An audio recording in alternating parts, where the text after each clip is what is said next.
এক দফা এক দাবি, অটোরিকশা বন্ধ করতে হবে। অটোরিক্সা দেখ, বাংলা নিয়ে যাক, আর নইলে বাংলা দেখ, নইলে অটো উঠে যাক। মানবে না, কর্মচারীরা আন্দোলন করতেছে, মালিকদের মানবে না। এই ধরনের হলে দেশটা তো অচল হয়ে যাবে।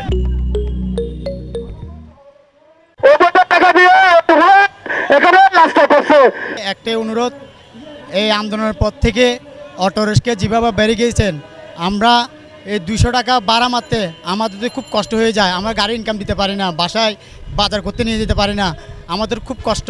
আমরা চাই এই অটোরিক্সা এগুলো যার যার জায়গায় ছিল তারা ওই জায়গায় চলে যাক, আর রাস্তার জন্য বাইর না হয়। অটোরিক্সা নামানোর জন্য, নাহলে অটোরিক্সা দেখ, বাংলা নিয়ে যাক, আর নইলে বাংলা দেখ, নইলে অটো উঠে যাক। আমাদের একটা দাবি ছিল, দাবিটা যদি সরকারে মেনে নেয় তাহলে আমরা খুব সুখে থাকবো। আমরা এখন খুব অভাবে আছি, সারাদিন রিক্সা চালায় 200 টাকা কামাইতে পারি না। অটোরিক্সা আমাদেরকে মারি দেয়, অ্যাক্সিডেন্ট করে, দ্রুত চালা, কোনো ব্রেক ধরে না, ওগুলো খুব স্ক্রনভাবে করে, ঠিক আছে, আমাদের উপর খুব চাপ সৃষ্টি করে। হ্যাঁ, আমাদের দাবি একটাই, এক দফা এক দাবি, অটোরিক্সা বন্ধ করতে হবে, নাহলে অটোরিক্সার লাইসেন্স দিতে হবে, আমরাও চালাবো, আমরাও পোয়া চালুয়ে ডাইল ভাত খাইতে হবে। আজ এক সপ্তাহ না খেয়ে মানে গরমে যে দিন কাটাইতেছি, ছেলের মেয়ে খাওয়াইতে পারি না, বউরে খাওয়াইতে পারি না, নিজে খাইতে পারতেছি না, গাড়ি জমা দিতে পারতেছি না। এখন আমরা কি করব বলেন? আমাদের কিছু করার নাই। আমাদের এক দফা এক দাবি, অটোরিক্সা বন্ধ চাই। দাবিটা সরকারের কাছে, ডক্টর ইউনূস সাহেবের কাছে। আমাদের দাবি একটাই, উনি অটোরিক্সা তো বন্ধ করবে, নাহলে ওগুলো চালু করবে, লাইসেন্স দেবে, আমরাও চালাবো, নাহলে একবারে বন্ধ করে দিবে, চিপা চাপা চালাবে, মেন রোডে উঠতে।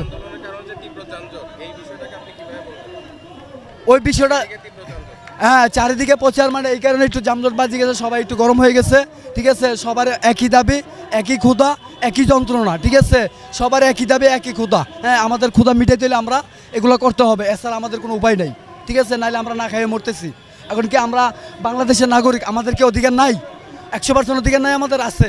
তো আমাদের অধিকার আমাদেরকে ফিরাই দোক। আমাদের দাবি এতটুক, এক দাবি এক দফা। এখন আসলে প্রত্যেকটা বিষয় নিয়ে আন্দোলন হচ্ছে, আমি জানি না এর ভবিষ্যৎ কি। একটা পর্যায়ে দেখা যাবে যে সন্তানরা বলবে যে মা বাবা শাসন করতেছে, এটা আমরা মানি না, মানবো না। এখন অবস্থায় এমন একটা পর্যায়ে চলে আসছে, এদিকে ছাত্ররা আন্দোলন করতেছে, শিক্ষকদের মানবে না, এদিকে কর্মচারীরা আন্দোলন করতেছে, মালিকদের মানবে না। এই ধরনের হলে দেশটা তো অচল হয়ে যাবে। কেউ কাউকে যদি না মানে তাহলে এর ভবিষ্যৎ কি? এটা তো অন্ধকার ছাড়া আর কিছুই না। এখন রিক্সা আন্দোলন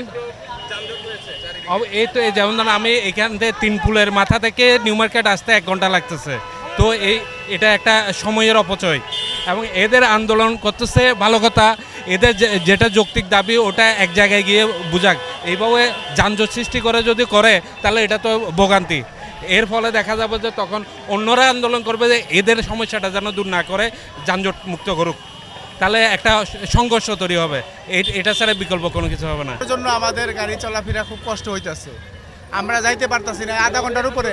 হ্যাঁ, এদের আন্দোলনটা যে করতেছে, এরা শুধু শুধু জাম লাগায় রাখছে, এরা এক সাইডে তো আন্দোলন করতে পারতো। এই জন্য আমাদের অনেক সমস্যা হইতেছে রাস্তাঘাটে গাড়ি চালানোর জন্য, অনেক সমস্যা। এইভাবে তো বন্দরের টিপ আমরা আনতে পারবো না, তাতে সরকারেরও ক্ষতি, আমাদেরও ক্ষতি, জনগণেরও ক্ষতি হইতেছে।